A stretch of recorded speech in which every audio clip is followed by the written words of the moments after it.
ध्यान से देखना, बड़ा ही इंटरेस्टिंग, बड़ा ही इंपॉर्टेंट क्वेश्चन होता है इन्वेंट्री टर्नओवर रेशियो में इंक्रीज डिक्रीज वाला। Current ratio, debt equity ratio relatively easy है, इसमें थोड़ा सा दिमाग लगता है। ध्यान से देखना, इंटरेस्टिंग, तरीका सेम ही रहेगा बट ध्यान देंगे। क्या दे रखा है? Calculate inventory turnover ratio. पहले तो कैलकुलेट इन्वेंट्री टर्नओवर रेशियो। आपको ओपनिंग इन्वेंट्री दे रखी है, परचेजेस दे रखी है, क्लोजिंग दे रखी है। तो opening plus closing divided by 2, average inventory. Purchase price ही दे रखा है आपको, ठीक है ना। तो कॉस्ट ऑफ आरएफओ क्या होता है? Opening plus purchases minus closing. Inventory turnover ratio, cost of RFO upon average inventory. तो कॉस्ट ऑफ आरएफओ क्या होता है? Opening inventory plus purchases minus closing inventory. Average inventory क्या होता है? Opening inventory plus closing inventory divided by 2। तो opening inventory कितना है? 40 प्लस 320, 320 है ना, minus 120 divided by opening plus closing divided by 2। तो opening plus purchases 360 minus 120 240 divided by 160 divided by 2 80, 8 3 ज़ा 24। यहाँ तक किसी कोई डाउट? ये तो सिंपल था, अब आएगा मजा। State giving reason which of the following transaction would increase decrease or there will be no change. तो ध्यान से देखना, इसी क्वेश्चन का पार्ट 2 एक एक करके बात करेंगे। पहली transaction, sale of goods for 40,000, cost 32,000। सामान बेचा, sale of goods, selling price कितना? 40,000, कॉस्ट प्राइस 32,000। अब इसका इम्पैक्ट क्या होता है? ध्यान से देखना, कॉस्ट ऑफ आरएफओ पे क्या इम्पैक्ट होगा? आपने सामान बेचा, आपने सामान बेचा, कॉस्ट ऑफ आरएफओ, जो सामान आपने बेचा वो आपको कितने का पड़ा? तो कॉस्ट ऑफ आरएफओ बढ़ेगा, कॉस्ट ऑफ आरएफओ बढ़ेगा कितने से? 32,000 से। इसमें कोई डाउट? 32,000 से बढ़ गया कॉस्ट ऑफ आरएफओ, इसमें कोई डाउट? अब ध्यान से देखना, इंटरेस्टिंग पार्ट। अगर आपने सामान बेचा तो क्या उससे ओपनिंग स्टॉक का कोई लेना देना है? नहीं। क्या उससे परचेजेस का कोई लेना देना है? नहीं। क्या उसका क्लोजिंग स्टॉक से कोई लेना देना है? अगर सामान बिक गया तो उतना कम पड़ा होगा आपके पास, yes or no? Yes or no? तो closing stock will reduce by 32,000। Stock is valued at cost or market price, whichever is less. तो इन्वेंट्री टर्नओवर रेशियो पहले क्या था? 240/80। अब ध्यान से देखना, आपका स्टार्टिंग पॉइंट क्या है? 240/80। Yes or no? अब क्या हुआ? अब एक सेकेंड, इसको भी 240/80 नहीं ले सकता मैं। क्या लूंगा मैं? ध्यान से देखना, क्योंकि चेंज हो गई ना कुछ वैल्यूज। ध्यान से देखना, आपका पहले क्या था? ओपनिंग इन्वेंट्री वही की वही है, परचेज वही की वही है, आपकी क्लोजिंग इन्वेंट्री चेंज हो गई, तो आप पूरा दोबारा लेंगे। तो आपके लिए इन्वेंट्री टर्नओवर रेशियो क्या हो जाएगा? ओपनिंग, इससे आपकी गलती नहीं होगी।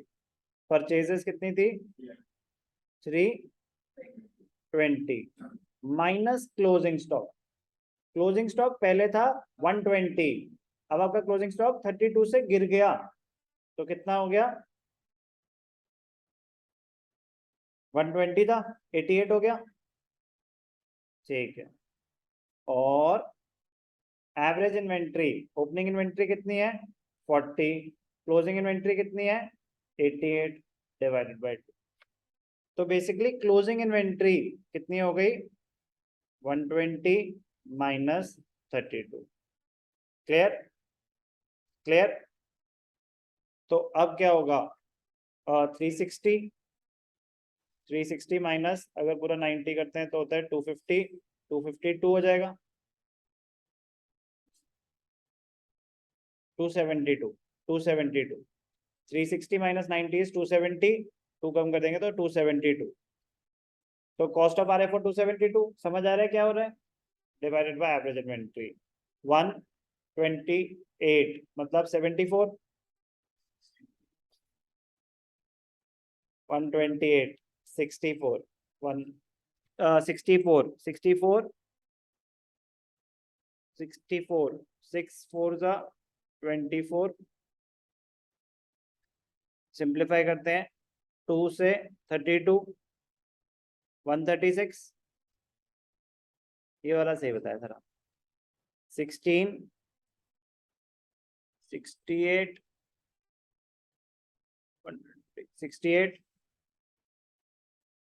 34 8 4 17, पहले तो 0 हटाओ, 17/4 तो 4 4 जा 16, 1.25, तो बेसिकली पहले क्या था 3, अब हो गया 4.25, तो रेशियो विल इंक्रीज।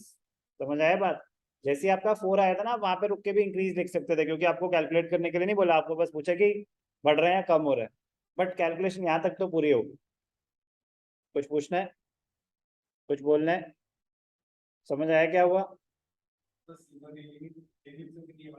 कहानी नहीं लिख सकते इसमें, क्योंकि ये थोड़े से अमाउंट बेस्ड क्वेश्चन है, जहाँ अमाउंट बेस्ड नहीं होता ना, जहाँ वो हवा में बात कर रहे हैं वहां आप हवा में बात कर सकते हैं, मैं तो कह रहा हूँ वहां पे भी आपको न्यूमेरिकल एग्जांपल लेके ही करना चाहिए। यहाँ तो बहुत प्रिसाइज है, ठीक है ना, यहाँ तो बहुत प्रिसाइज है कि उन्होंने आपको वैल्यूज दे रखी हैं और ट्रांजैक्शन की भी वैल्यूज बता रहे हैं, तो पुट करके करना चाहिए, बेटर रहता है। फर्स्ट पार्ट मैं एक को बस एक और पार्ट करके दिखा रहा हूँ, तो आपको ना बस एक एप्लीकेशन समझ आ जाएगी, it is very very important. Second, increase in the value of closing inventory by 40,000 due to whatever reason, closing inventory बढ़ गया, तो inventory turnover ratio, opening inventory 40, purchases 320 minus closing stock, पहले 120 था, increase by 40, तो क्या हो गया 160।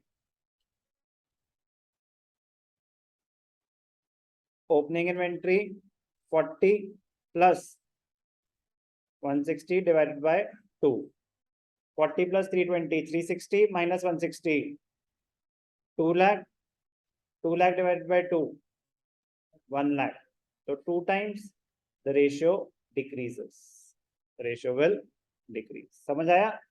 कोई स्पेसिफिक आप पूछना चाहते हो तो पूछो, वरना आप इसको कंप्लीट करेंगे।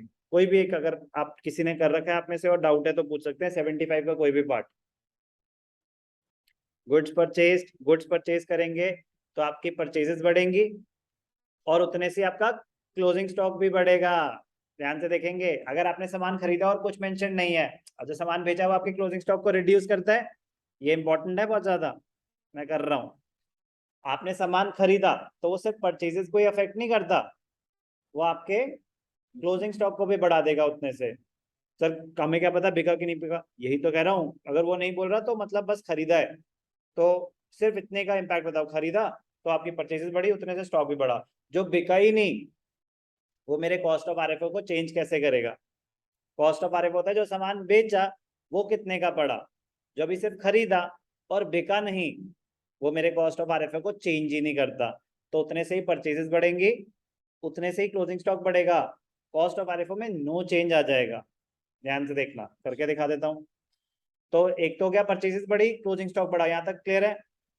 अब क्लोजिंग स्टॉक बढ़ा तो नीचे एवरेज इन्वेंट्री कैलकुलेशन में डिफरेंट अमाउंट आ जाएगा। ध्यान से देखना, इंटरेस्टिंग। एबीसी था तो आप भी प्लीज एबीसी लिखेंगे। कोई कुछ कहना चाहता है ऑनलाइन?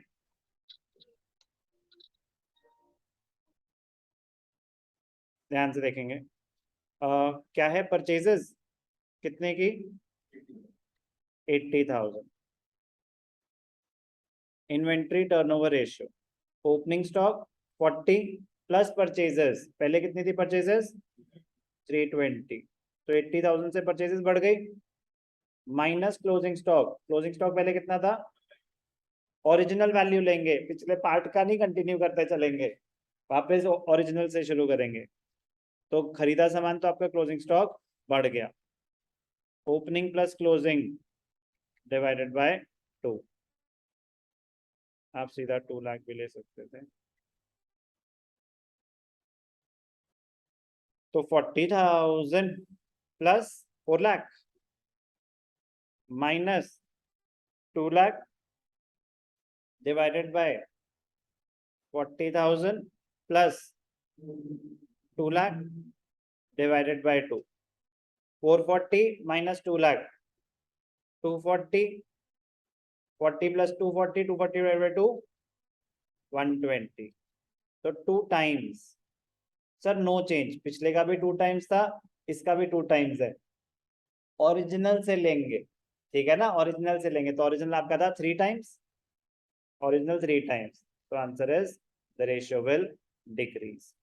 तो लेकिन आपने कहा था कॉस्ट ऑफ आरएफओ चेंज नहीं होगा, हाँ कॉस्ट ऑफ आरएफओ चेंज नहीं हुआ, लेकिन क्लोजिंग स्टॉक तो बढ़ गया, तो without any change in the numerator denominator is increasing, the ratio will reduce, बस ये नहीं था, कैलकुलेट करके दिखाना। क्लियर, समझ आ रहा है क्या हो रहा है, थोड़ा या पूरा, काफी हद तक पूरा, कोई डाउट किसी और पार्ट में? चलो आप करेंगे, मतलब मन तो नहीं मान रहा, लेकिन फिर भी मैं डिस्कस करना चाहूंगा, मतलब क्वेश्चन आप अपने आप कंप्लीट करना, मैं बस ट्रांजैक्शन का इम्पैक्ट बता रहा हूँ। परचेजेस रिटर्न, मैंने कुछ सामान खरीदा था जो वापस कर दिया, तो परचेज में से माइनस, क्लोजिंग स्टॉक में से माइनस, फिर नीचे डिनोमिनेटर में क्लोजिंग स्टॉक में से minus, goods costing 10,000 withdrawn for personal use, drawings to purchases, आपने सामान विड्रॉ करा तो उतना परचेजेस में से माइनस, एंट्री क्या होती है, ड्रॉइंग्स टू परचेजेस, तो इम्पैक्ट क्या होगा, उतने से आपकी परचेजेस रिवर्स होंगी, उतने से क्लोजिंग स्टॉक कम हो जाएगा, बचा सामान चला गया ना, हो जाएगा। Distributed as free samples, advertisement to purchases, purchases में से कम, स्टॉक में से कम। Very very important question number 75।